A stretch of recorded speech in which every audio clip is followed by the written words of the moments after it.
Chapitre 23.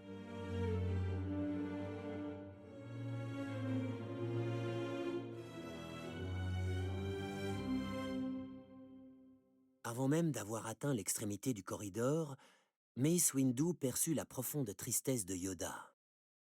Le maître s'était assis au bord d'un balcon qui dominait le Sénat galactique. En contrebas, le chaos régnait.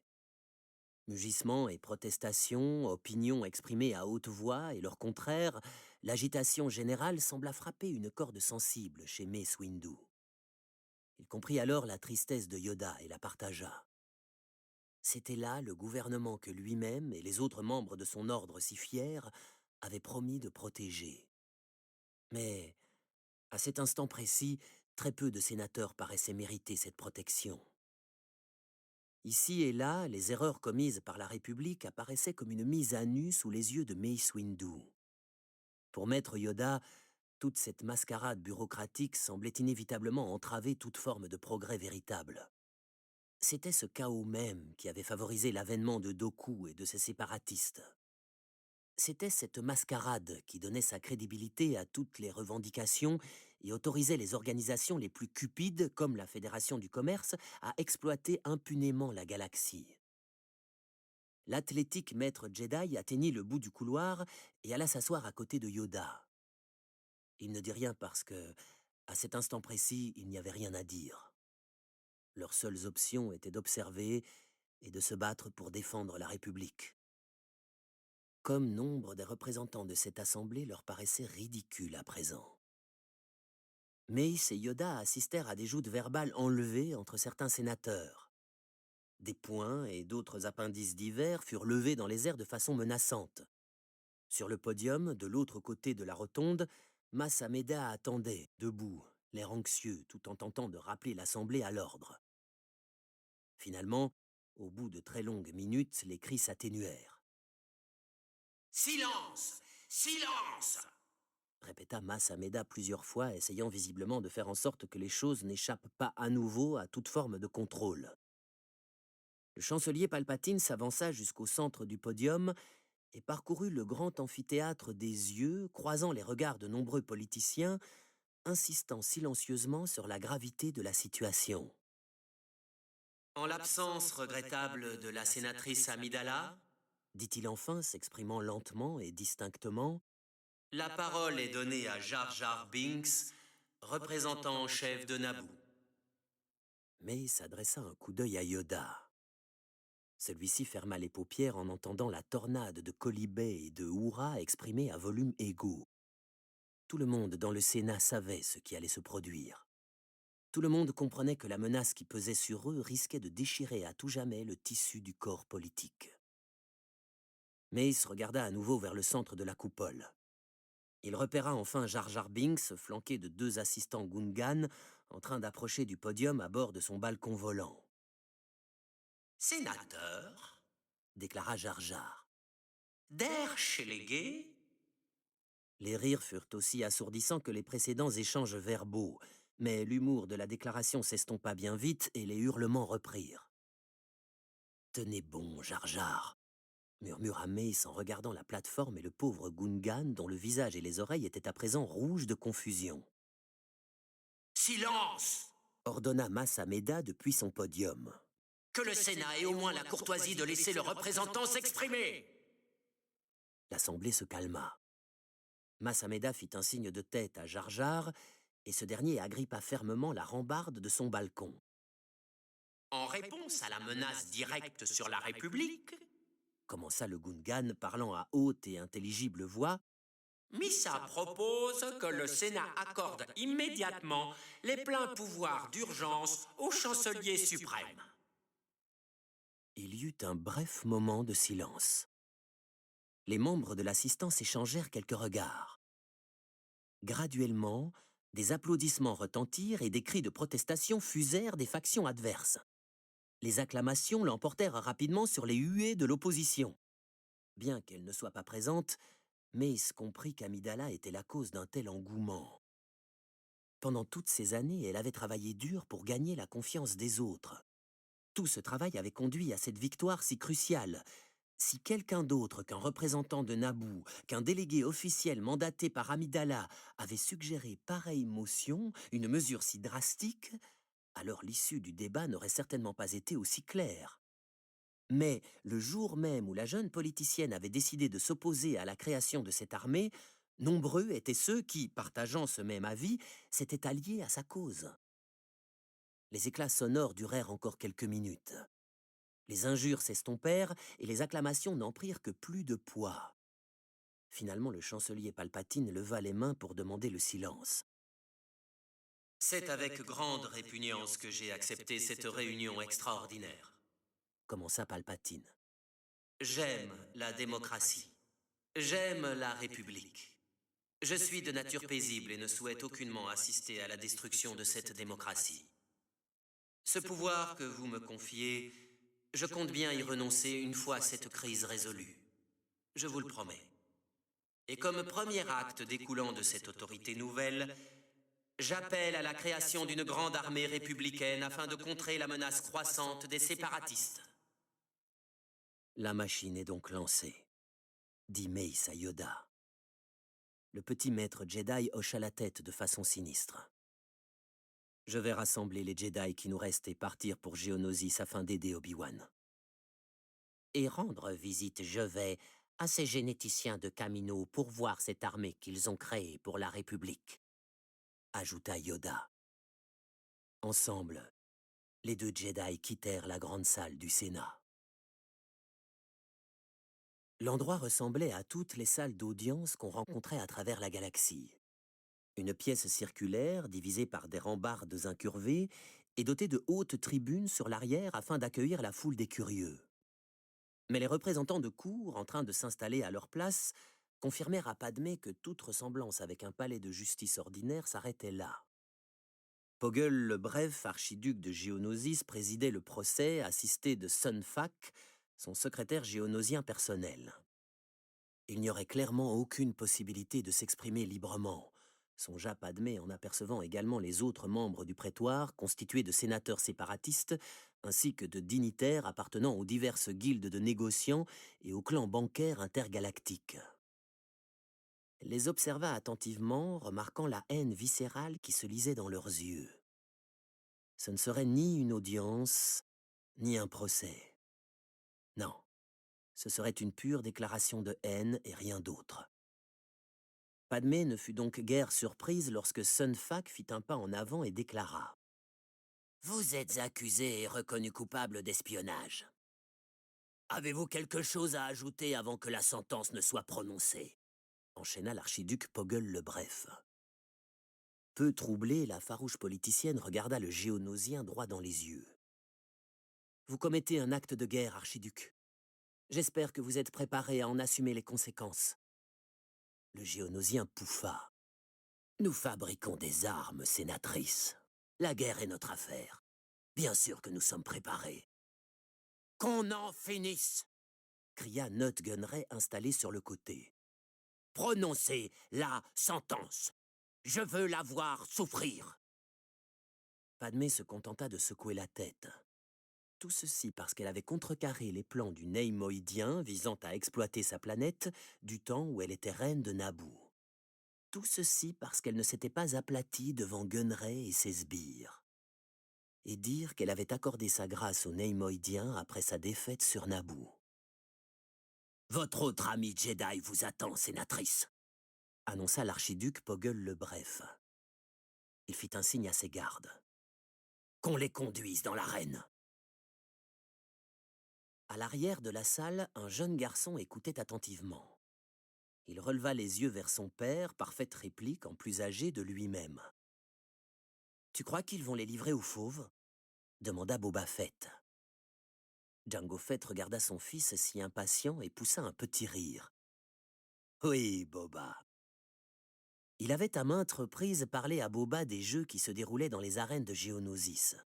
« Oh, j'espère qu'il y aura un Acklay, » dit Boba sans pour autant céder à l'excitation.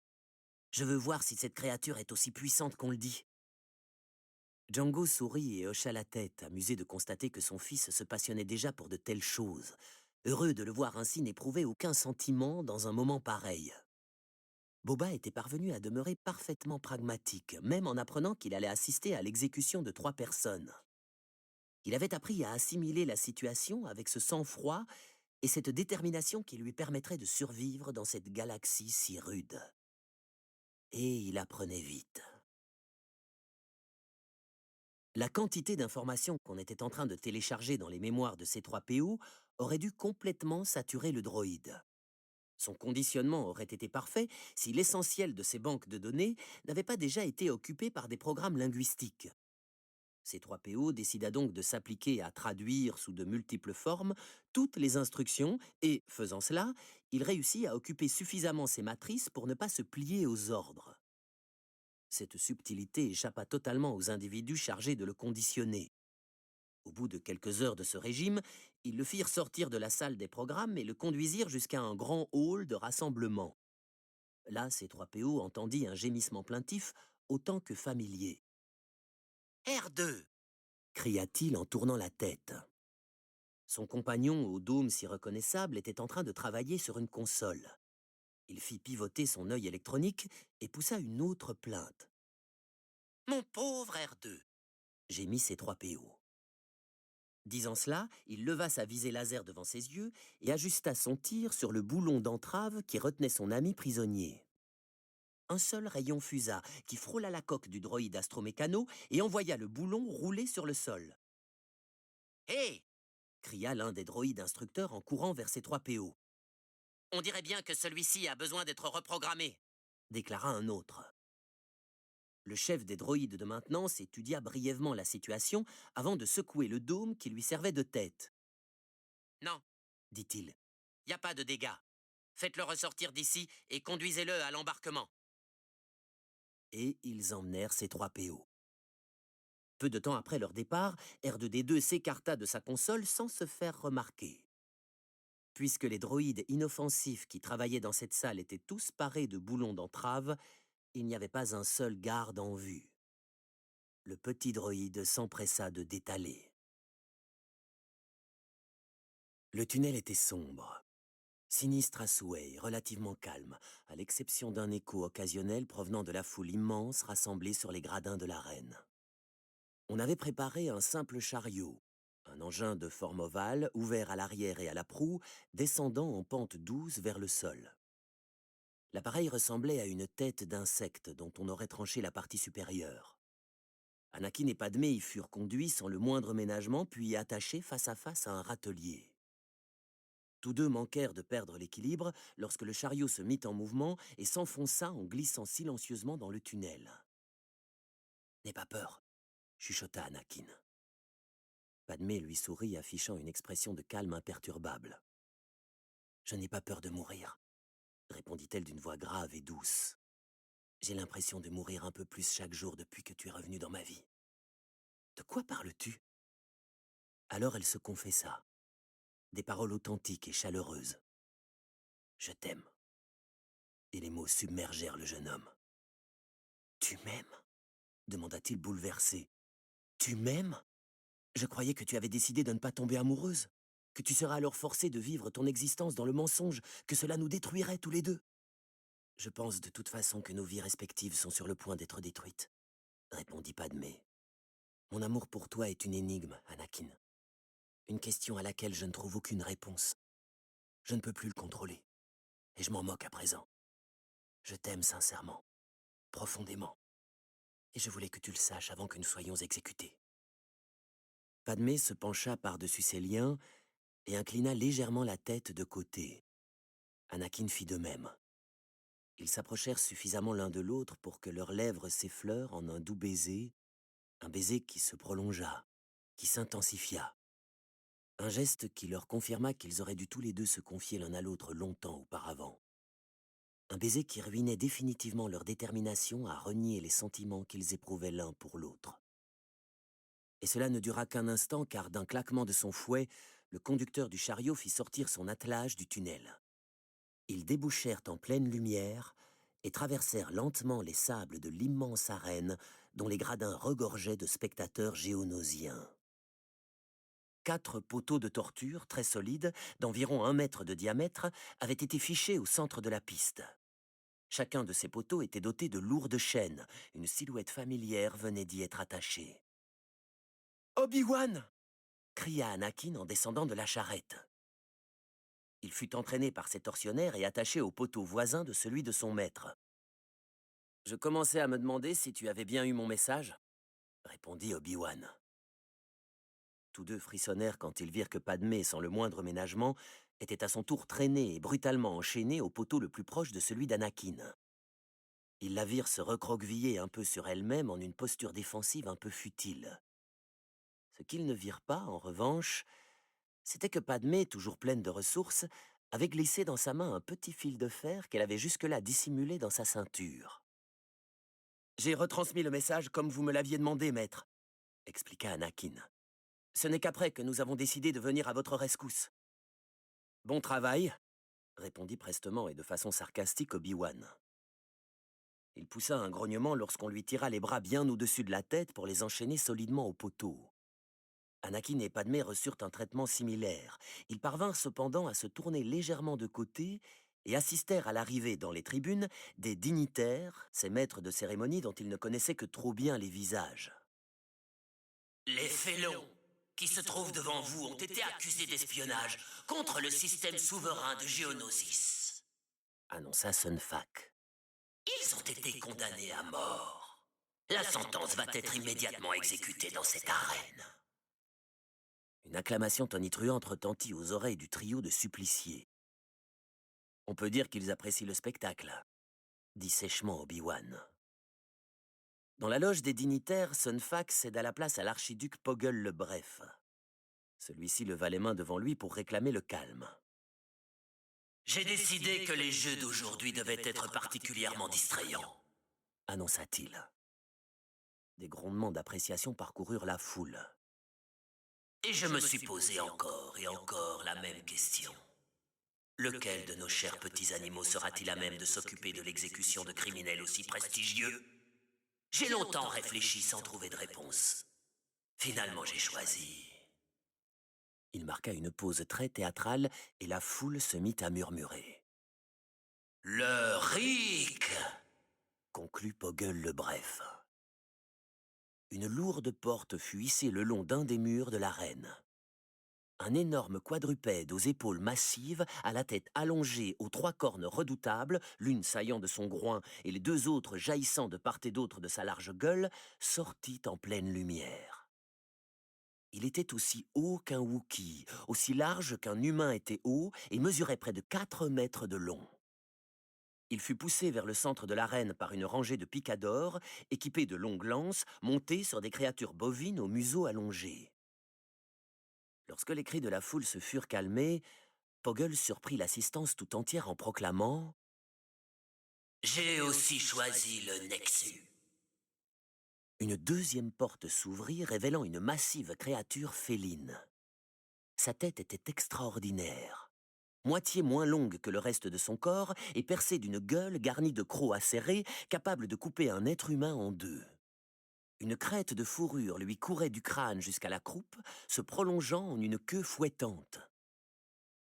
Avant que la foule stupéfaite ait pu exprimer son contentement, Poggle le Bref reprit la parole. « Ainsi que la clé. » Une troisième porte fut hissée, et la plus épouvantable des créatures se précipita sur le sable de l'arène. Elle se déplaçait sur 4 pattes semblables à celles d'une araignée, chacune terminée par une griffe démesurée. Ses autres pattes, terminées par des pinces, battaient l'air en claquant de façon menaçante. Sa tête, ornée de longues cornes torsadées, se tendait à plus de 2 mètres au-dessus du sol et ses yeux affamés dardaient impatiemment les environs. Alors qu'il avait fallu pousser les 2 autres monstres au moyen de perches et de lances pour les faire avancer, ce dernier animal semblait ne guère avoir besoin d'encouragement. La clé parut plaire énormément à la foule, surtout à un jeune garçon, le fils cloné de Jango Fett assis avec les dignitaires. Boba sourit de toutes ses dents et commença à réciter tout ce qu'il avait pu lire à propos des exploits de la créature mortelle.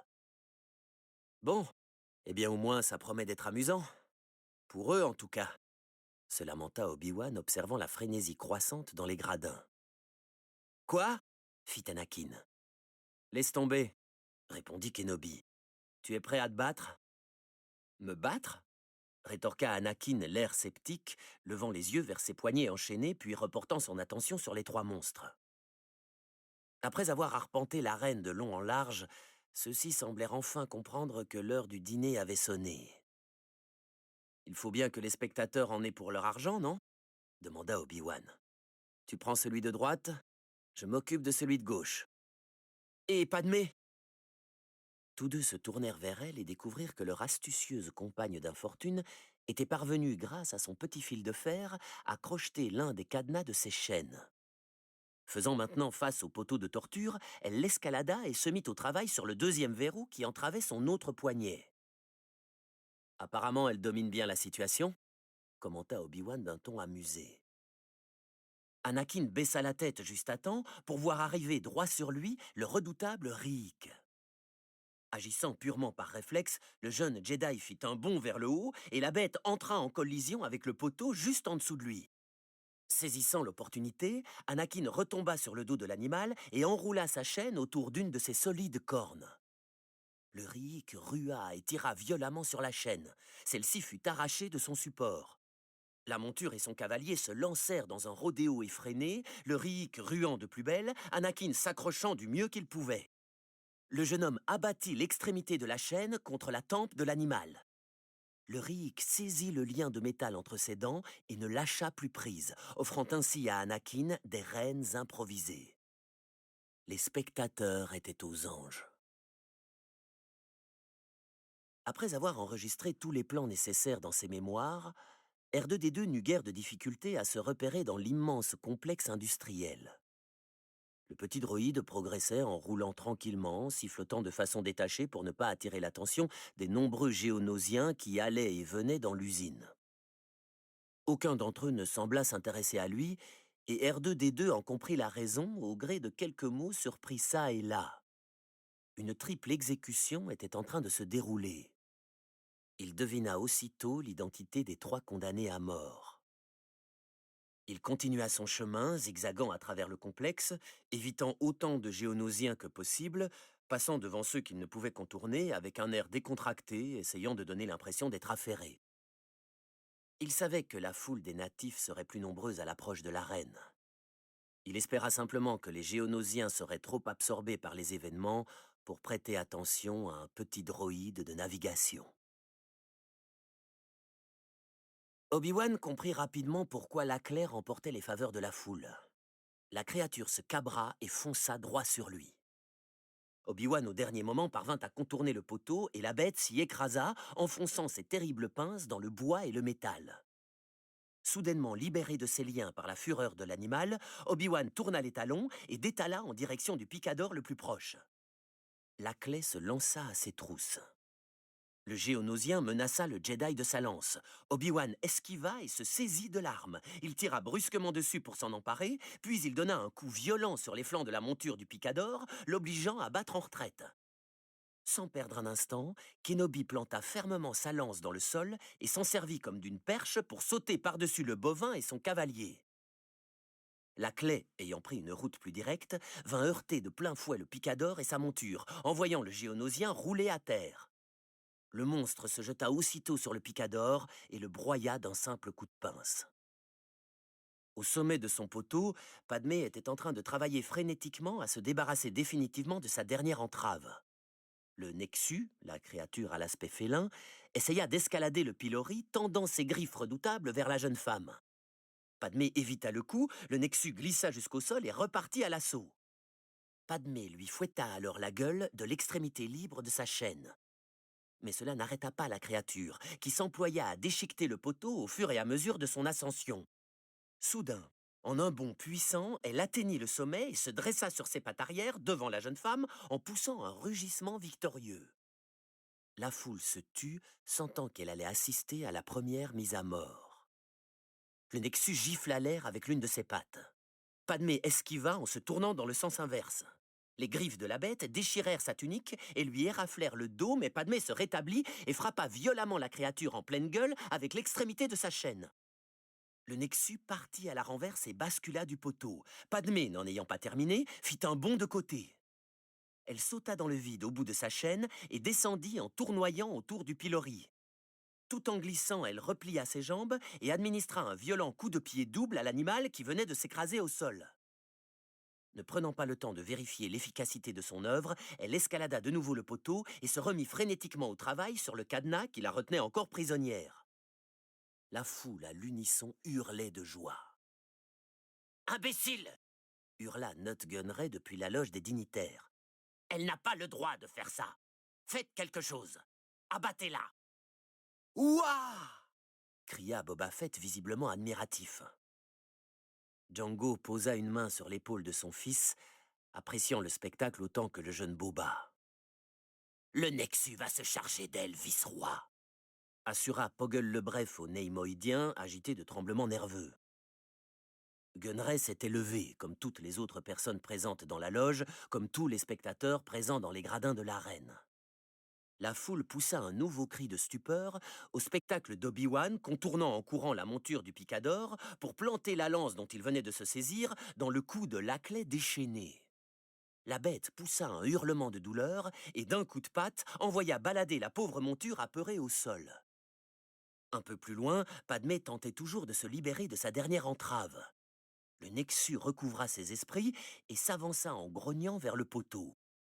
Enfin, la jeune femme se débarrassa de ses chaînes.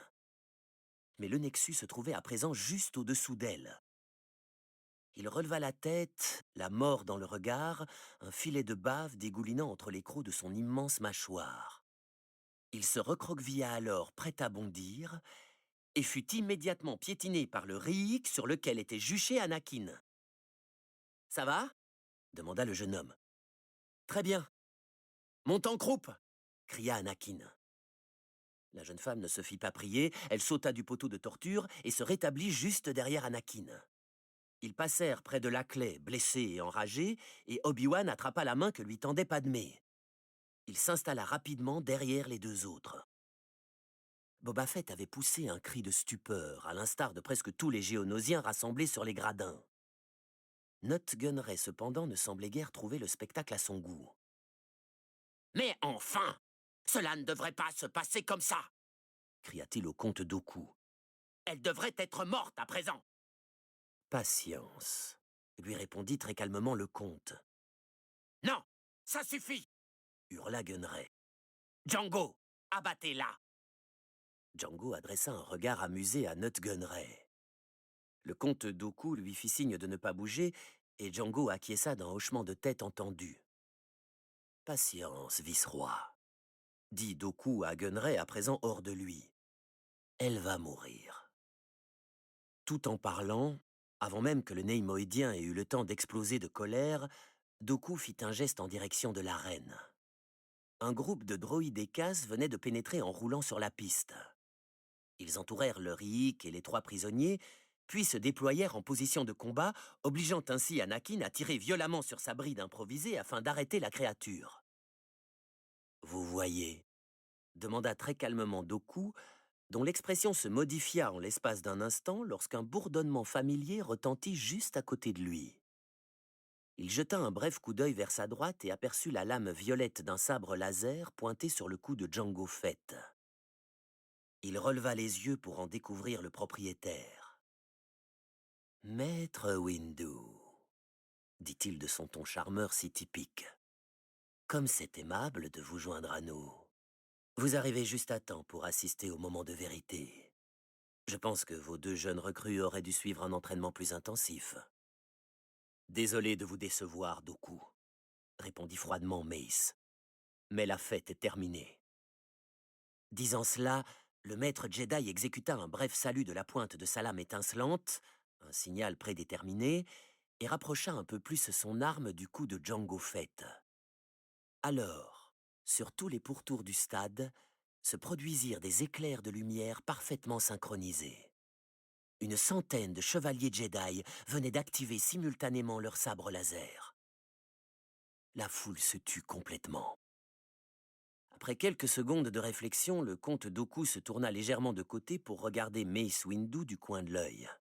« Courageux, mais stupide, mon vieil ami Jedi. Vous êtes largement inférieur en nombre. Je ne crois pas. Le contrat, Mace. Les Géonosiens ne sont pas des guerriers. Et un Jedi vaut bien à lui tout seul une centaine de Géonosiens. Le comte Dooku reporta les yeux sur la reine et se mit à sourire. Ce n'est pas aux Géonosiens que je pensais. Comment croyez-vous que vos Jedi vont s'en tirer face à un millier de droïdes de combat? Il avait à peine terminé sa phrase qu'une colonne de droïdes de combat faisait irruption par le corridor juste derrière Mace Windu en tirant à tout va. Le Jedi réagit prestement, fit volte-face et leva son sabre laser pour parer les rayons de blaster qui fusaient sur lui, les renvoyant vers les tireurs.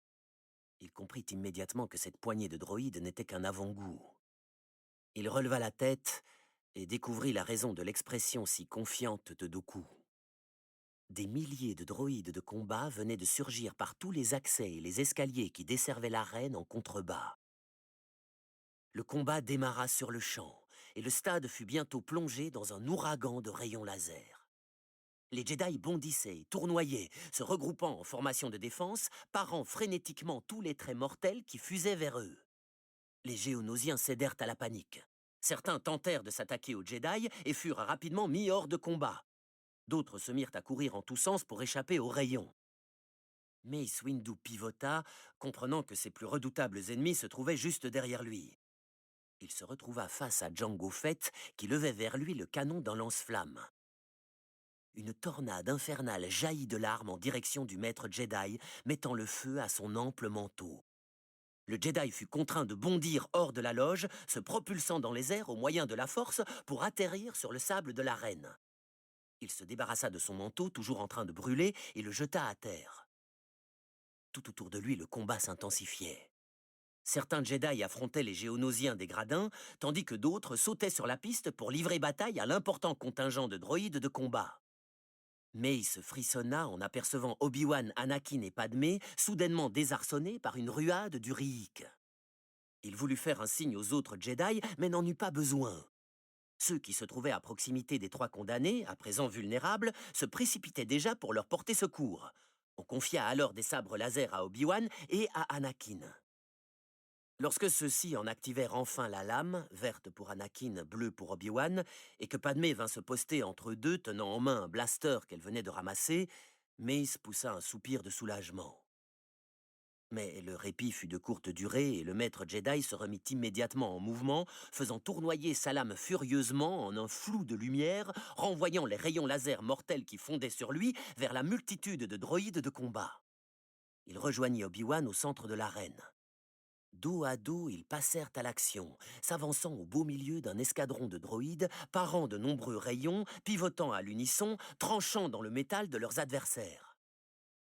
Près de Windu et de Kenobi, Anakin et Padmé avaient adopté la même posture, dos à dos.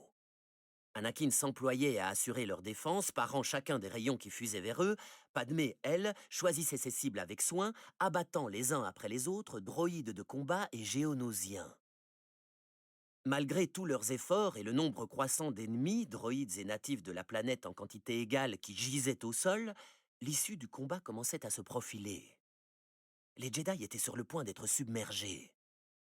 On ordonna une retraite générale vers l'arrière de l'arène, même si cette zone de la piste n'offrait que très peu de protection.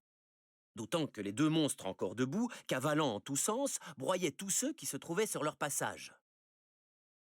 Au beau milieu de ce maelstrom s'avançait C-3PO. Ou plus exactement son corps, dominé par une tête de droïde de combat solidement soudée sur ses épaules. Quelques instants plus tard, ce curieux assemblage fut frappé par un tir de blaster juste au niveau du cou. La tête du soldat, détachée du corps du droïde de protocole, dégringola à terre. De l'autre côté de l'arène, dans un tunnel qui donnait sur les gradins, la tête de ces trois PO, fixée au corps d'un droïde de combat, perçut très faiblement la sensation. « Mes jambes ne bougent plus !» s'exclama-t-il, bien que celles qui se trouvaient sous lui soient en train de continuer leur progression. « Je dois avoir besoin d'un bon bain d'huile. » Dans un camp comme dans l'autre, il était devenu impossible de mener une action rationnelle et coordonnée. L'heure était donc à l'improvisation. Exactement le type de combat dans lequel excellait Padmé. Décochant un tir de blaster à chacun de ses pas, elle courut jusqu'à la charrette qui les avait menés, elle et Anakin, jusqu'à l'arène, et bondit à l'intérieur, par-dessus l'oreille, la malheureuse bête de somme qui avait tiré l'attelage jusque-là. Juste derrière elle apparut Anakin, faisant tournoyer son sabre laser au-delà de la perception humaine, renvoyant les rayons tirés par les droïdes de combat. Ils chargèrent sur la piste, piétinant les droïdes de combat et les géonosiens qui gisaient à terre, Padmé décochant rafale après rafale, Anakin ouvrant de sa lame un véritable sillon de destruction en arrière de la charrette. C3PO pénétra au cœur de la mêlée. Si ses orbites avaient été capables de se mouvoir, le droïde aurait certainement écarquillé les yeux sous le coup de la surprise et de la terreur. « Mais où sommes-nous » cria-t-il. « Une bataille ? Oh non, je ne suis qu'un simple droïde de protocole. Je ne suis pas programmé pour ça. Je ne veux pas y aller, je ne veux pas être détruit. » Cet autre curieux assemblage résista à peine plus longtemps que son alter ego de l'autre côté de l'arène. C3PO pivota sur lui-même pour se retrouver face à face avec le maître Jedi Kit Fisto. Celui-ci projeta une violente onde de la force qui envoya le droïde rouler au sol. Puis, l'agile chevalier exécuta une pirouette avant de se débarrasser d'un vicieux coup de son sabre laser du droïde qui se trouvait juste derrière C3PO. Le soldat s'écroula sur le pauvre droïde de protocole allongé sur le dos. « Au secours! Je suis coincé! Je ne peux pas me relever !» gémit C3PO. Un appel qui passa inaperçu de tous les combattants, sauf un. R2-D2 pénétra sur la piste de l'arène et entreprit de se frayer un chemin au beau milieu du carnage. Aucun contingent de droïdes de combat, aussi important soit-il, n'aurait pu séparer Mace et Obi-Wan. Les mouvements des deux chevaliers étaient parfaitement coordonnés, les deux hommes parfaitement en phase l'un avec l'autre. Toutefois, lorsque le Riik les chargea, ils n'eurent d'autre choix que de courir chacun de leur côté. Le Riik se lança aux trousses de Mace et le Jedi dut fouetter l'air de sa lame plusieurs fois afin de repousser l'animal. Il parvint à le faire reculer, mais dans la cohue, il fut heurté par quelqu'un et laissa choir son sabre laser. Au même instant, un homme fusé faisait irruption juste devant lui, pointant son blaster dans sa direction. Mace invoqua la force et son sabre laser vola jusqu'à sa main. Il dévia le premier tir de Jango Fett. Lorsque le chasseur de primes ouvrit à nouveau le feu, Mace contrôlait mieux la situation. La parade renvoya le rayon directement vers le tireur, mais Jango s'était déjà mis en mouvement. Il plongea de côté et se redressa, prêt à décocher une nouvelle rafale de rayons sur le Jedi. Son action fut cependant interrompue par l'arrivée inopinée du Riik. Incapable de distinguer un adversaire d'un allié, le monstre avait choisi de s'attaquer à Jango. Ce dernier tira à bout portant, faisant mouche à chaque fois, mais sans pour autant ralentir l'animal. Il trébucha et tomba à la renverse. Le Riik fonça sur lui pour l'écraser. Jango, très rapide, roula sur le côté, ouvrant le feu encore et encore, farcissant l'estomac du Riik enragé d'une pluie de rayons mortels. Enfin, l'énorme créature tituba avant de s'effondrer d'un bloc. Mace plongea immédiatement sur Jango en brandissant son sabre laser. Le chasseur de primes esquiva, puis enclencha ses fusées pour décoller dans les airs, essayant de se maintenir à distance de la lame mortelle et de profiter du recul pour tirer sur Mace. Mace dut parer en catastrophe pour renvoyer les rayons qui lui étaient destinés, obligeant Jango à reculer devant ses attaques directes et ses coups de fouet tranchants. Un seul faux pas et celui-ci se produisit. Brusquement, Windu entama un balayage vers la gauche, interrompit son geste et se fendit vers l'avant. Puis il changea de prise et fouetta l'air immédiatement de son sabre laser, de la gauche vers la droite. Il fit un tour complet sur lui-même, prêt à parer le tir de blaster auquel il s'attendait en réponse à son attaque, mais rien ne vint. Ce coup de gauche à droite avait fait mouche. La tête de Jango Fett se détacha de ses épaules, heurta le sol et roula hors de son casque avant de s'arrêter dans la poussière. Droit devant, se chuchota Obi-Wan alors que Laclée fonçait sur lui en faisant claquer ses redoutables pinces.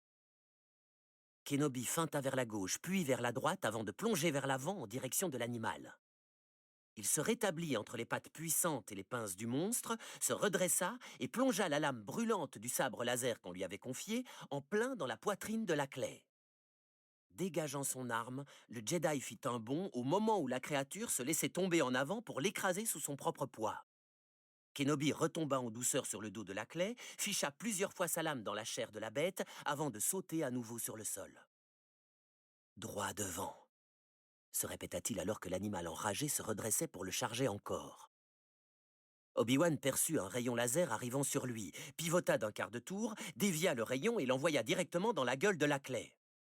Lequel ne ralentit même pas sa course, obligeant le Jedi à se précipiter à terre pour éviter ses terribles pinces. Obi-Wan roula sur le côté, évitant la patte qui s'apprêtait à le piétiner, puis trancha à nouveau, ouvrant une profonde blessure dans les flancs de la bête. La clé poussa un hurlement et chargea de plus belle. Une autre pluie de rayons laser s'abattit sur le Jedi. Celui-ci fit furieusement tournoyer sa lame, renvoyant rayon après rayon vers la créature qui fonçait sur lui. L'animal ralentit, puis s'arrêta comme assommé. Obi-Wan se précipita, bondit et plongea sa lame droit dans la tête de la clé. Prenant son appel sur l'épaule de la créature, il sauta par-dessus son monstrueux adversaire. Il entendit celui-ci s'écrouler derrière lui. Le monstre succomba enfin après s'être tordu de douleur sur le sol. La bataille semblait loin d'être finie, loin d'être gagnée même. Mace Windu venait de terrasser Jango Fett et, à l'autre bout de l'arène, Anakin et Padmé continuaient à se battre, retranchés derrière la charrette des condamnés qu'ils avaient retournée et transformée en barricade. Anakin renvoyait chacun des rayons qui fusaient dans leur direction, et Padmé tirait avec le plus grand soin, éliminant les droïdes les uns après les autres. Malgré cela, et en dépit du nombre de Jedi qui continuaient à se battre bravement sur le sable de l'arène, le flot continu des droïdes de combat menaçait à tout moment de les submerger. R2? Mais qu'est-ce que tu fais là? Demanda C3PO lorsque son ami vint rouler à hauteur de son corps, retenu sous la carcasse du droïde de combat. En guise de réponse, R2 déploya une sorte de ventouse d'un de ses compartiments à outils et l'arrima fermement à la tête du droïde de protocole. « Attends! » cria C3PO lorsque R2 se mit à tirer. « Non, mais comment oses-tu? Tu y vas beaucoup trop fort. Arrête de me tirer comme ça, espèce de tas de ferraille. » Il sentit alors des étincelles crépiter à la base de son cou lorsque sa tête se détacha enfin de son corps de droïde de combat. R2 remorqua la tête de C3PO jusqu'à son corps décapité et légitime. L'astromécano déplia son fer à souder et connecta à nouveau les deux parties du droïde protocolaire. R2, fais attention, tu pourrais brûler mes circuits. Tu es sûr que ma tête est bien attachée dans le bon sens, au moins? Moins de la moitié des effectifs Jedi étaient encore debout. « Nos choix sont limités », dit Ki-Adi-Mundi à Mace Windu, épuisé et couvert de sang. Bientôt, ils ne furent plus qu'une vingtaine, tous rassemblés dans l'arène. Les gradins tout autour d'eux étaient envahis d'innombrables rangées de droïdes de combat, l'arme au poing. Soudain, tout mouvement cessa. « Maître Windu !» cria le comte Dooku depuis la loge des dignitaires. Son expression exprimait clairement qu'il avait véritablement apprécié le spectacle de la bataille. « Vous avez combattu honorablement. Vous êtes digne de figurer au panthéon des archives Jedi. Mais maintenant, tout est fini. » Il marqua une pause et regarda tout autour de lui, obligeant les Jedi à constater qu'ils étaient encerclés par une quantité incroyable d'adversaires, tous prêts à ouvrir le feu. « Rendez-vous, » ordonna Dooku. « et vos vies seront épargnées. » Nous ne nous laisserons pas prendre en otage, Dooku. Nous ne vous laisserons pas la possibilité de nous utiliser comme monnaie d'échange, répondit Mace sans la moindre hésitation. Dans ce cas, je suis désolé, mon vieil ami, dit le comte Dooku d'un ton qui n'exprimait aucun regret. Vous serez donc éliminé. Il leva une main et regarda son armée assemblée autour de lui, se préparant à donner le signal final. « Regardez !» hurla alors Padmé les yeux levés. Une demi-douzaine de canonnières, comme tombant du ciel, convergeaient vers l'arène. Les réacteurs mugirent et un nuage de sable se souleva autour des Jedi. Lorsque les vaisseaux se posèrent, leurs flancs s'ouvrirent, déversant des bataillons entiers de soldats clones. Une tempête de lasers accueillit les nouveaux arrivants, mais les déflecteurs des canonnières avaient été activés pour protéger le débarquement des troupes. Au milieu de la confusion et du feu nourri, Maître Yoda apparut à la porte de l'un des vaisseaux et adressa un petit salut à Mace et aux autres. « Jedi, en avant !» cria Windu. Les survivants se précipitèrent vers la canonnière la plus proche pour y embarquer prestement. Mace s'installa à côté de Yoda et l'engin décolla sur le champ, ouvrant le feu de toutes ses batteries, détruisant un nombre incalculable de droïdes de combat tout en survolant les gradins. Mace eut toutes les peines à croire à l'incroyable vision qui s'étalait à présent sous ses yeux. Des milliers de vaisseaux de la République fonçaient à la surface de la planète vers les engins de la Fédération du commerce posés près du complexe, débarquant sur le champ de bataille des dizaines de milliers de soldats clones. À côté de lui, Windu entendit Yoda organiser le conflit. « Plus de bataillons sur la gauche », indiqua-t-il à l'officier des relais chargé de transmettre les ordres aux tacticiens du front.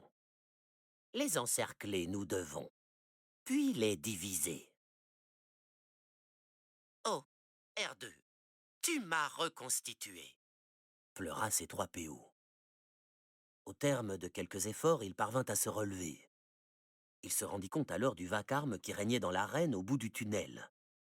Avec tous ces rayons qui rebondissaient sur les parois du corridor, C-3PO ne se sentait guère en sécurité. Il fit volte-face et voulut détaler. Malheureusement pour lui, R2-D2 avait oublié de détacher la ventouse de son front, le câble se tendit et C-3PO tomba à la renverse. R2 poussa un petit sifflement d'excuse, roula jusqu'à son ami et détacha la ventouse. « Je m'en souviendrai !» cria C-3PO d'un ton indigné, avant de se relever et de courir à la suite de son agaçant petit compagnon. Profitant du décollage des canonnières et du fait que les droïdes de combat se lançaient à leur poursuite, Boba trouva enfin la possibilité de descendre jusqu'au sable de l'arène. Il appela son père à plusieurs reprises, courant d'une dépouille à une autre. Il passa devant le cadavre de Laclais, puis devant celui du Riik, criant le nom de Django. C'est alors qu'il vit le casque. « Papa !» laissa échapper le jeune garçon, sentant ses jambes se dérober sous lui. Et il tomba à genoux devant le casque vide de Django Fett.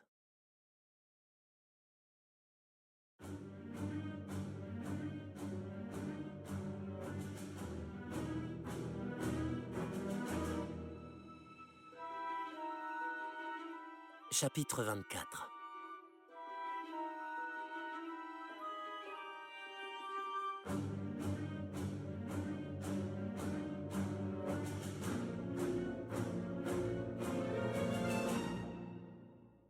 L'archiduc Poggle le Bref entraîna le comte Dooku et les autres jusqu'au centre de commandement des Géonosiens, une immense salle équipée en son centre d'un grand moniteur circulaire et sur les murs de nombreux autres écrans de contrôle. De là, les soldats géonosiens surveillaient et dirigeaient la bataille qui faisait rage à l'extérieur. Poggle courut s'entretenir avec un commandant de l'armée, puis revint vers Dooku et Nut Gunray arborant une expression féroce. « Toutes les communications sont brouillées », leur annonça-t-il. « Nous sommes attaqués ici et dans le ciel. »« Les Jedi ont rassemblé une immense armée !» s'exclama Nut Gunray. « Mais d'où peut-elle donc provenir ?» demanda Dooku visiblement perplexe. « Cela semble impossible. Comment les Jedi ont-ils pu rassembler une armée aussi rapidement ?»« Nous devons envoyer tous les droïdes disponibles au combat !» exigea Nut Gunray. Mais Dooku, observant la myriade de scènes de bataille et d'explosions qui se jouaient sur tous les moniteurs, secoua la tête. « Ils sont trop nombreux, » dit le comte d'une voix pleine de résignation. « Ils vont finir par nous encercler. » Alors qu'il finissait sa phrase, Dooku et les deux autres frissonnèrent en observant sur l'écran de contrôle principal l'éclair attestant qu'une importante position de défense géonosienne venait de disparaître dans une explosion. « Les choses ne se passent pas vraiment comme prévu, » admit Nut Gunray. « Sonnez la retraite, » dit Poggle tremblant de tous ses membres au point qu'il donnait l'impression qu'il allait défaillir. Envoyez tous les guerriers géonosiens dans les catacombes pour qu'ils s'y cachent. Finissant sa phrase, il hocha la tête à l'attention de tous ses officiers. Ceux-ci, par leur comlink, relayèrent ses ordres. Nous devons faire décoller nos vaisseaux de cette planète le plus rapidement possible, s'exclama l'un des associés de Gunray.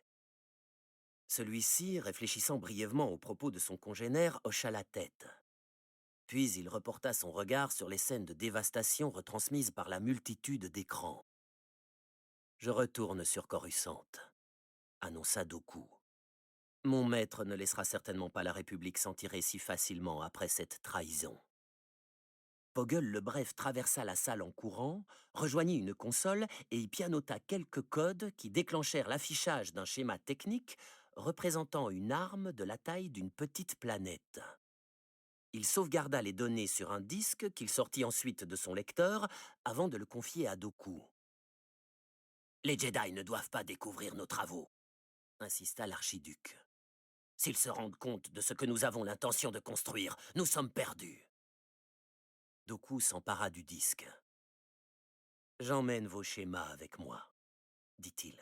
« Ces plans seront parfaitement en sécurité auprès de mon maître. » Obi-Wan, Anakin et Padmé étaient accroupis près de la baie grande ouverte de la soute de la canonnière. L'engin survolait le champ de bataille qui dépassait à présent les limites de l'arène, faisant feu de tous ses canons, renforçant ses boucliers déflecteurs afin de se protéger des tirs des droïdes de combat en contrebas. Juste en dessous, des soldats clones juchés sur des speederbikes traversaient le front en zigzagant, décochant des rafales de laser en tous sens. « Ils sont doués », remarqua Obi-Wan. Anakin hocha la tête. La canonnière était en train de se rapprocher d'un énorme vaisseau stellaire ennemi. L'engin de la République ouvrit le feu. Ses rayons frappèrent le géant de plein fouet sans pour autant produire le moindre résultat. « Visez juste au-dessus des cellules de combustible !» cria Anakin à l'artilleur.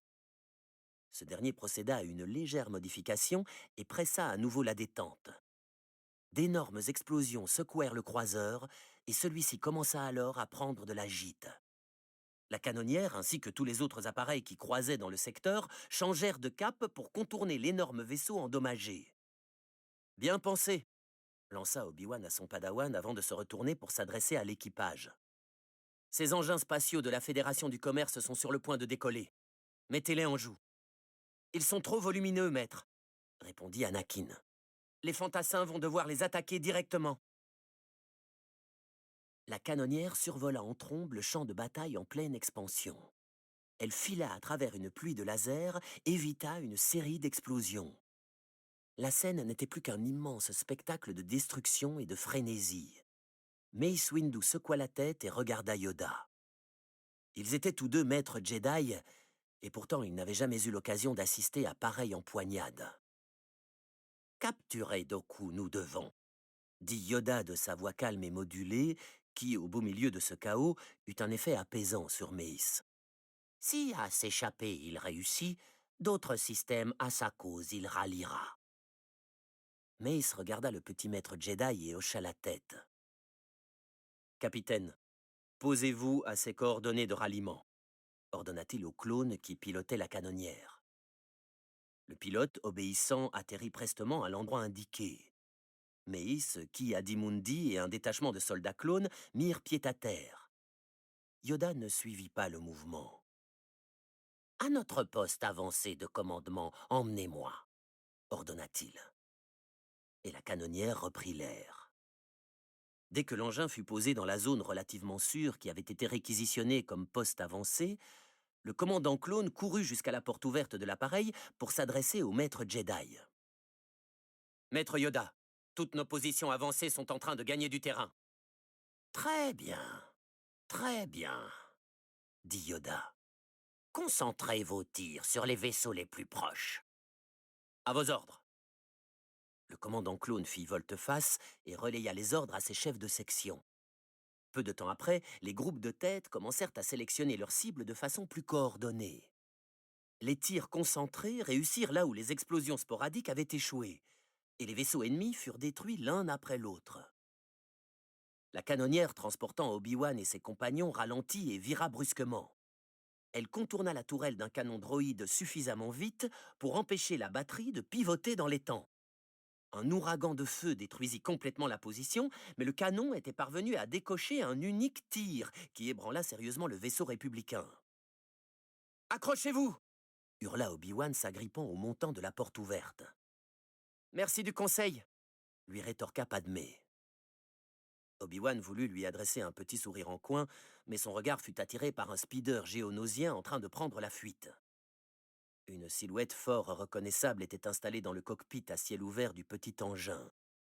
2 chasseurs flanquaient le speeder et le trio d'appareils détalait de la zone principale de combat.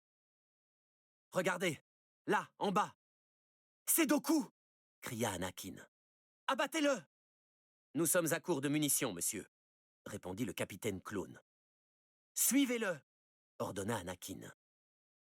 Le pilote inclina son appareil sur le côté et se lança dans un virage très serré afin de mettre le cap droit sur le fuyard. « Il va nous falloir de l'aide, » remarqua Padmé. « Pas le temps, » répondit Obi-Wan. « Anakin et moi, nous pouvons régler ça. » La canonnière se rapprochait de sa proie. Soudain, les 2 chasseurs qui escortaient le speeder rompirent la formation, l'un vers la gauche, l'autre vers la droite, et firent demi-tour pour attaquer le vaisseau républicain.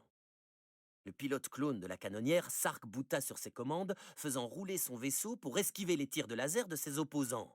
C'est alors qu'un rayon frappa la canonnière de plein fouet. L'engin, en pleine manœuvre, était presque couché sur le flanc, et Obi-Wan et Anakin durent s'agripper pour ne pas tomber par la porte ouverte. Padmé n'eut pas le même réflexe. Un instant, elle était là, juste à côté d'Anakin. Une seconde plus tard, elle avait basculé dans le vide. « Padmé !» hurla Anakin. Elle avait heurté le sol et demeurait étendue, immobile. « Padmé !» cria de nouveau Anakin. Il se tourna alors vers le pilote. « Posez cet appareil !» Obi-Wan s'interposa, les mains sur les épaules de son élève, pour le tenir fermement. « Tu ne dois pas laisser tes sentiments personnels entraver tes pensées, » rappela-t-il à son padawan. « Suivez ce speeder !» ajouta-t-il à l'attention du pilote. Anakin le repoussa pour tendre la tête par-dessus l'épaule de son maître. « Posez ce vaisseau, j'ai dit !» gronda-t-il. Obi-Wan se tourna pour lui faire face et lui adresser un regard fort peu avenant. « Anakin, » dit-il sèchement d'un ton signifiant qu'il n'y avait pas matière à débat. « Je ne peux pas affronter Dooku tout seul. Si nous le rattrapons, nous pouvons mettre un terme à cette guerre. Nous avons une mission à accomplir. »« Je m'en moque !» cria Anakin. Il le poussa à nouveau pour s'adresser au pilote. « Posez le vaisseau !»« Tu seras banni de l'ordre Jedi !» lui dit Obi-Wan. « À jamais !» La brutalité de la déclaration frappa Anakin. « Mais je ne peux pas la laisser là, » dit-il dans un souffle à peine plus audible qu'un chuchotement. « Ressaisis-toi, » dit Obi-Wan implacable. « Que crois-tu que Padmé ferait dans une situation pareille ?» Les épaules d'Anakin s'affaissèrent. « Elle ferait son devoir, » admit-il. Il se tourna et regarda vers l'endroit où la jeune femme était tombée. Mais ils étaient trop loin, et il y avait beaucoup trop de poussière. Les canonnières balayaient les cieux en faisant mugir leurs réacteurs, échangeant des tirs nourris de laser avec les batteries d'artillerie. Au sol, des milliers de soldats clones étaient en train d'affronter les droïdes de combat. Il devint rapidement évident que ces nouveaux soldats étaient effectivement supérieurs. À 1 contre 1, un droïde de combat était à peine de taille à affronter un soldat clone. Les super droïdes de combat, en revanche, faisaient un peu plus le poids. Mais avançant en groupe épars ou en formation serrée, les soldats clones improvisaient, réagissant au perpétuel changement du champ de bataille ou suivant les ordres que leur relayait leur commandant Jedi. Rapidement, ils investirent les places clés, occupèrent les postes avancés et terrassèrent les positions les mieux défendues. La bataille s'étendit à l'espace environnant. Des vaisseaux de guerre de la République s'attaquèrent aux appareils de la Fédération du Commerce qui venaient à peine de décoller de la planète ou qui n'étaient pas encore parvenus à s'y poser. La plupart des vaisseaux néimoïdiens présents dans la ceinture d'astéroïdes ou croisant dans le périmètre de la bataille n'étaient en fait que des transports de troupes. Les appareils républicains gagnèrent facilement du terrain là aussi. Au centre de commandement, Mace Windu, épuisé et couvert de poussière, rejoignit Maître Yoda. Tous deux échangèrent un regard, mélange d'espoir au sujet du présent et de crainte à propos de l'avenir. « Vous avez finalement décidé de les amener jusqu'ici, » commença Mace. « Troublant est tout ceci, » répondit Yoda, clignant lentement et plusieurs fois de ses grands yeux. « Deux voies s'offraient à moi. Celle-ci seule permettait de voir revenir plus de Jedi vivants. » Mace Windu hocha la tête en signe d'approbation vis-à-vis de ce choix. Yoda se contenta d'observer le tumulte et la destruction qui se déployaient devant lui. Il cligna une fois encore de ses grands yeux. La canonnière emmenant Obi-Wan et Anakin volait en rase-motte. Ils repérèrent rapidement le speeder, garé à l'extérieur d'une immense tour. L'appareil républicain ralentit l'allure et descendit suffisamment pour qu'Obi-Wan et Anakin puissent sauter. Les deux Jedi coururent jusqu'à la porte de la tour. Ne prenant pas la peine de marquer une pause, Anakin s'engouffra dans le bâtiment, sabre laser au poing. Il déboucha dans un immense hangar rempli de ponts de levage, de consoles de contrôle, de vaisseaux remorqueurs et de bancs de travail. Ils découvrirent Dooku à l'intérieur. Le comte se tenait devant un panneau et manipulait des instruments. Un petit voilier interstellaire reposait dans une cale sèche à proximité, un vaisseau élégant, étincelant, doté d'une capsule cylindrique reposant sur deux trains d'atterrissage. Ses voiles étaient rétractées vers l'arrière et semblaient se rejoindre par-delà la poupe, comme des ailes repliées. « Vous allez payer pour tous les Jedi que vous avez tués aujourd'hui, Dooku !» lui cria Anakin, s'avançant vers lui avec détermination. À nouveau, il sentit Obi-Wan le retenir. « Nous y allons tous les deux, » expliqua le maître. « Toi, tu le contournes par... »« Non, j'y vais maintenant !» cria le jeune homme s'écartant de son maître pour se mettre à courir. « Anakin, non !» Comme un Riik en train de charger, le jeune Jedi fonça, brandissant la lame verte de son sabre laser, décidé à trancher Dooku en deux. Le comte le regarda du coin de l'œil, souriant comme si la situation l'amusait vraiment. Mais Anakin ne voyait rien. La rage seule guidait ses pas, exactement comme lorsqu'il s'était attaqué aux Tusken. Son adversaire n'avait rien d'un guerrier ordinaire.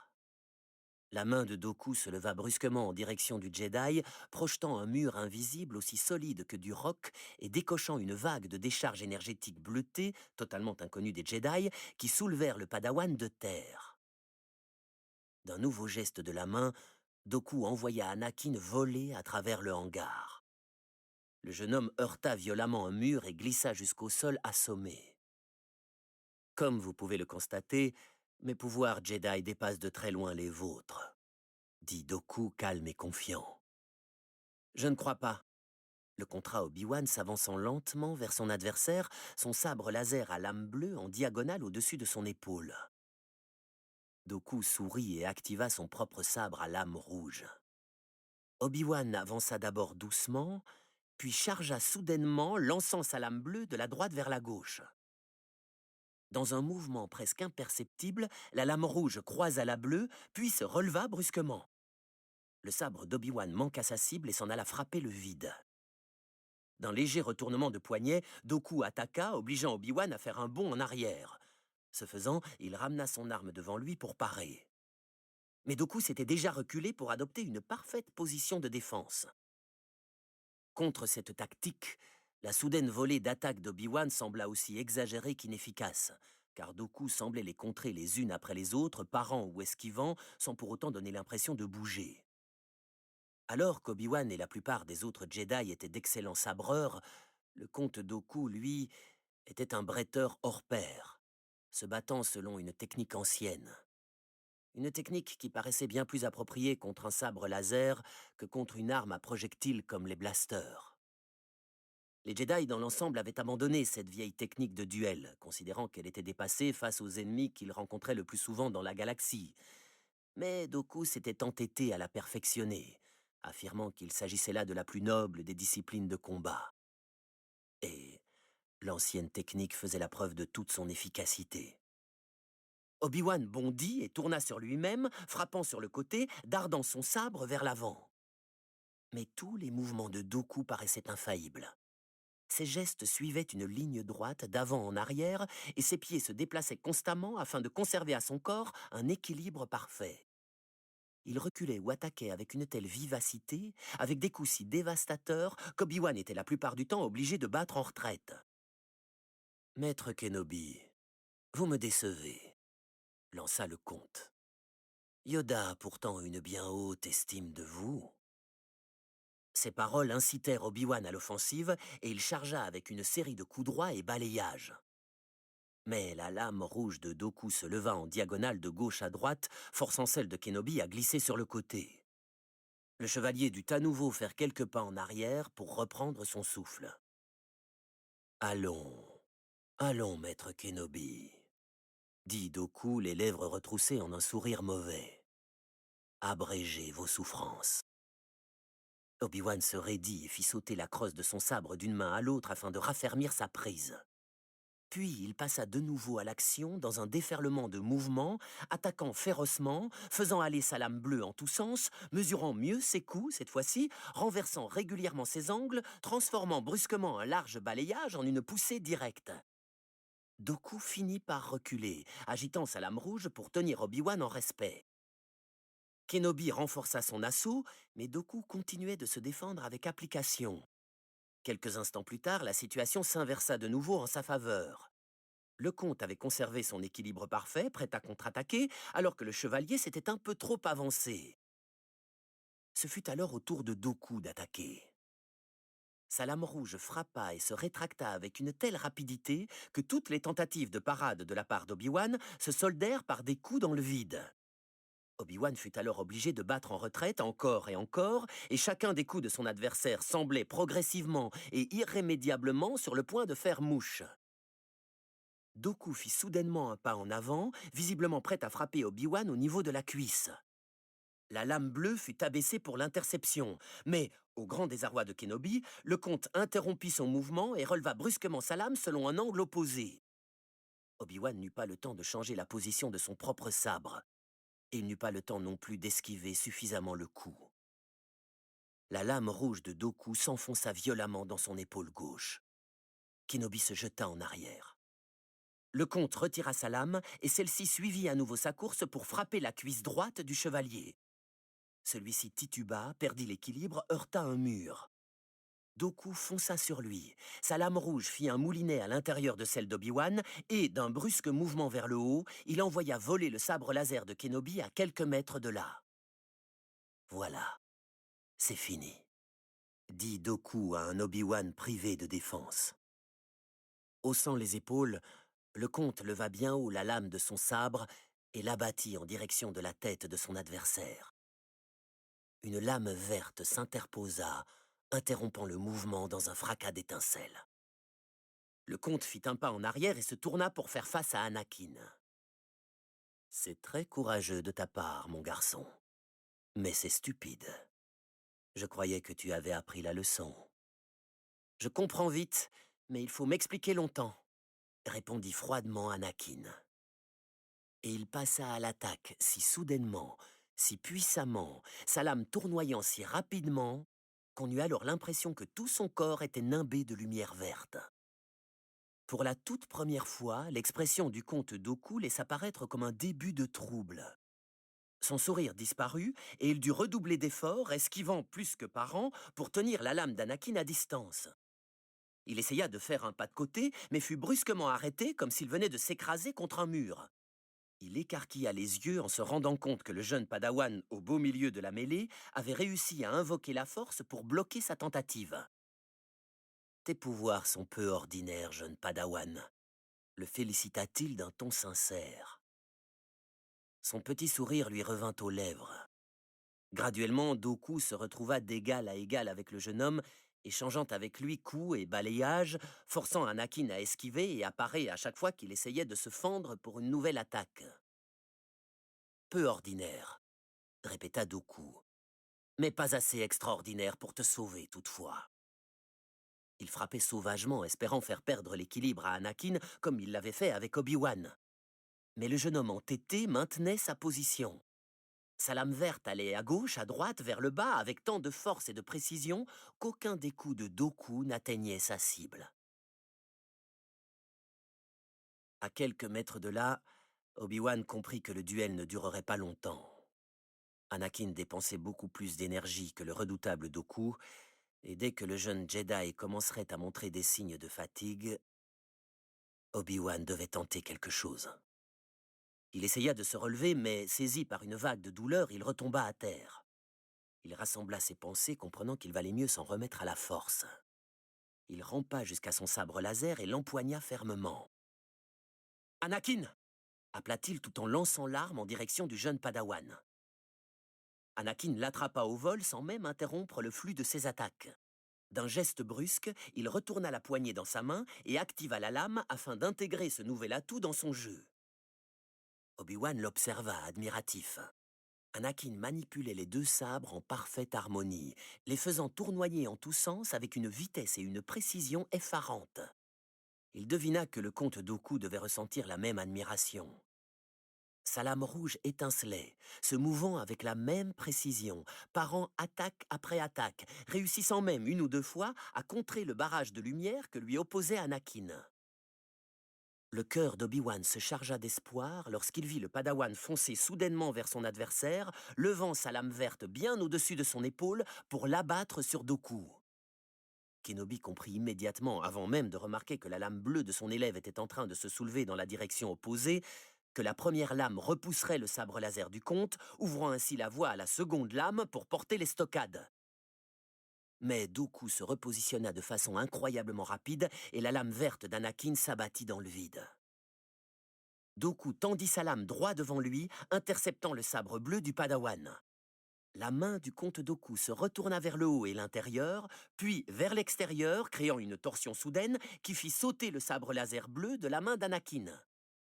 Dooku passa immédiatement à l'attaque, obligeant Anakin, surpris et déséquilibré, à reculer. Anakin redoubla d'efforts pour recouvrer sa position de combat, mais Dooku, implacable, frappa à multiples reprises, forçant le Padawan à tituber vers l'arrière. Soudain, Dooku s'arrêta. Presque par réflexe, Anakin poussa un hurlement et frappa sauvagement son opposant. « Non !» cria Obi-Wan. Dooku se fendit d'un coup droit et fouetta l'air de côté. Il n'intercepta pas la lame verte du jeune homme, mais le bras du Padawan, juste au niveau du coude. L'avant-bras d'Anakin vola au loin, sa main toujours serrée sur la crosse du sabre laser. Anakin tomba à terre, à l'agonie, serrant son coude tranché. Dooku eut à nouveau un haussement d'épaule résigné. « Voilà, c'est fini », dit-il pour la seconde fois. Alors qu'il finissait sa phrase, les grandes portes du hangar de la tour coulissèrent et la fumée en provenance du champ de bataille s'engouffra par l'ouverture. Et, à travers cette fumée, apparut une petite silhouette. Une silhouette qui semblait pourtant plus imposante que toutes les autres en cet instant précis. « Maître Yoda », souffla Dooku. « Comte Dooku », dit Yoda. Dooku écarquilla les yeux et se tourna de côté pour faire face à Yoda. Il leva son sabre laser à hauteur de son visage, puis éteignit la lame avant de baisser la crosse en un salut officiel.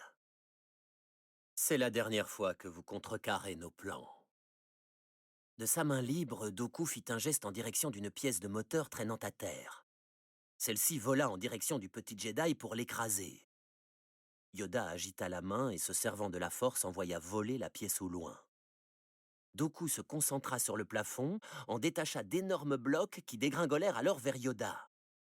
Ce dernier leva ses petites mains et les blocs rebondirent de part et d'autre, roulant sur le sol sans toucher le maître Jedi. Dooku poussa un petit grognement, leva sa main devant lui et projeta une décharge énergétique bleutée en direction de son adversaire. Celui-ci intercepta l'ouragan de force du plat de la main et le dévia sur le côté sans effort. « Puissant tu es devenu, Dooku », admit Yoda.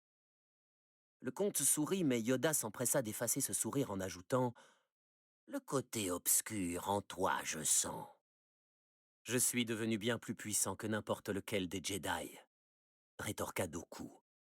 bien plus puissant que vous, mon vieux maître.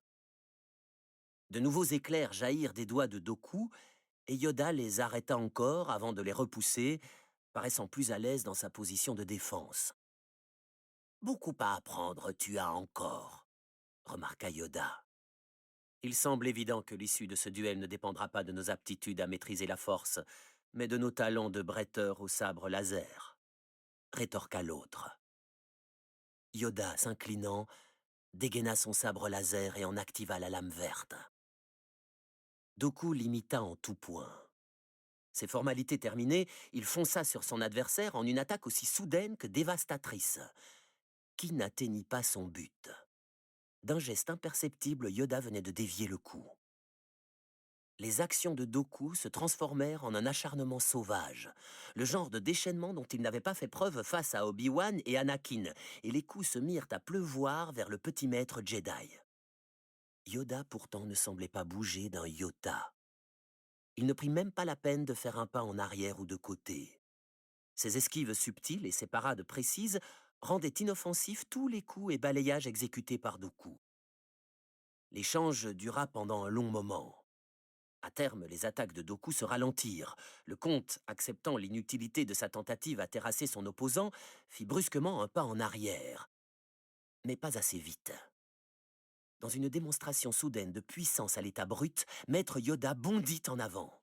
Sa lame fouettant l'air avec tant d'énergie que son tracé résiduel parut encore plus étincelant que celui laissé par les deux sabres d'Anakin lorsque ce dernier semblait dominer son duel. Doku tint bon, cependant, sa lame rouge contrant avec efficacité, chacune de ses parades blocage appuyée par la force, sans laquelle les coups de Yoda auraient certainement porté.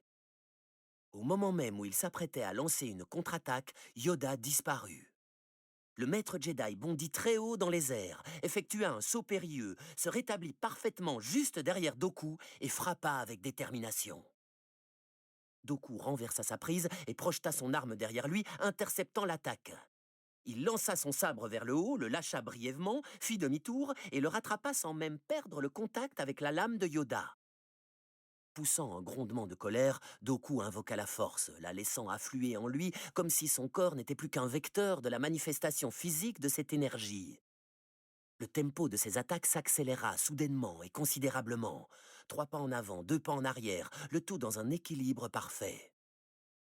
Il ne parvenait cependant pas à abattre son arme correctement, car Yoda ne semblait jamais en contact avec le sol. Le petit maître sautait, tournoyait, volait en tous sens, parant chaque coup et répondant aux moyens de bottes insensés qui obligeaient Doku à faire des pas chassés en arrière. Doku darda son arme vers le haut, obliquant son sabre laser, anticipant le fait que Yoda esquiverait vers la gauche. Mais Yoda, s'attendant à une telle offensive, ne vira ni à gauche ni à droite, mais se laissa retomber au sol. Le comte frappa de nouveau, cette fois-ci vers le bas. Yoda, ayant également anticipé cette attaque, se redressa juste derrière la lame de Doku. Un coup droit soudain de la part de Yoda obligea le comte à battre de nouveau en retraite et, pour la première fois, l'homme sembla perdre l'équilibre. Puis, le petit maître Jedi se projeta lui-même en arrière. Doku se lança à sa poursuite, visant la tête de son adversaire. Il poussa un cri de rage lorsque son coup rata de nouveau sa cible. Il voulut contre-attaquer en frappant par le côté. Le sabre de Yoda intercepta le coup, maintenant la lame rouge en respect. Les deux opposants se retrouvèrent coincés en un véritable bras de fer, une épreuve aussi physique que mentale. « Bien combattu, tu as, mon vieux padawan !» le félicita Yoda tout en décalant légèrement son sabre laser de côté afin d'obliger Doku à reculer. « La bataille est loin d'être finie, » rétorqua Doku d'un ton entêté. « Elle ne fait que commencer. » Invoquant la force, il décrocha l'une des énormes grues du hangar de son support et la fit voler vers Anakin et Obi-Wan. « Anakin !» cria Kenobi, invoquant à son tour la force pour arrêter la grue. Anakin, reprenant soudainement conscience, en fit de même. Malgré leurs efforts joints, ils ne disposaient pas de la puissance nécessaire pour arrêter la masse du projectile lancé sur eux. Yoda, lui, en avait encore les ressources. Le maître stoppa la descente de la grue. Ce faisant, il avait détourné son attention de Doku. Celui-ci ne perdit pas de temps et courut jusqu'à la rampe d'accès de son voilier.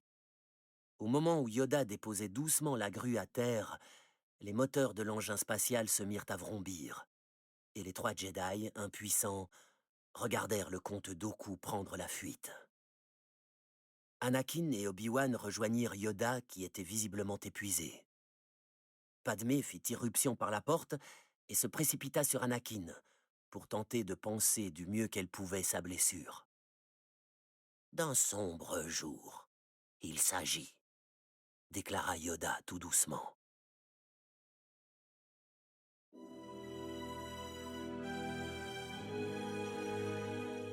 Épilogue.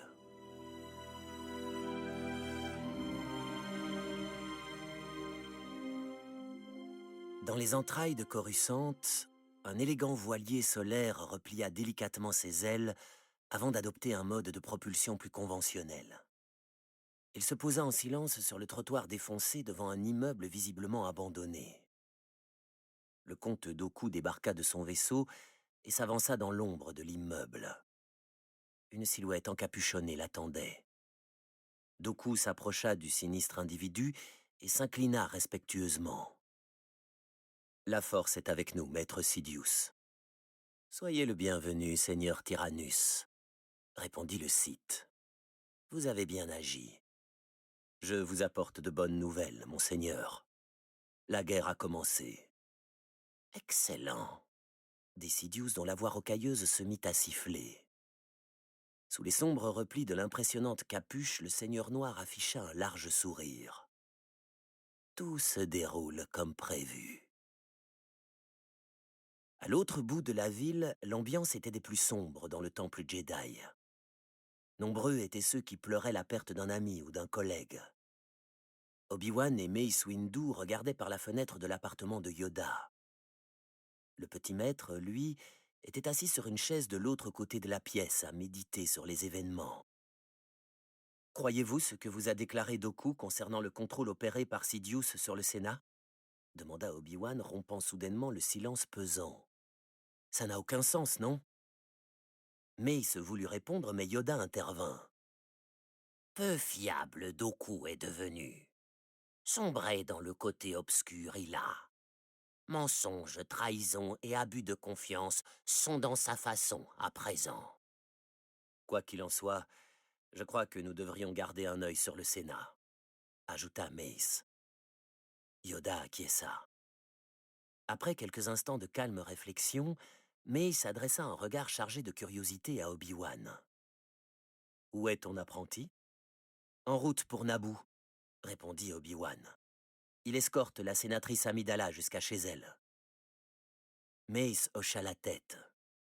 Obi-Wan devina une vague lueur de préoccupation dans les grands yeux sombres du maître. Une préoccupation que Kenobi partageait au sujet d'Anakin et d'Amidala. Ils décidèrent de ne plus s'en soucier à cet instant précis, car des problèmes plus graves requéraient leur attention.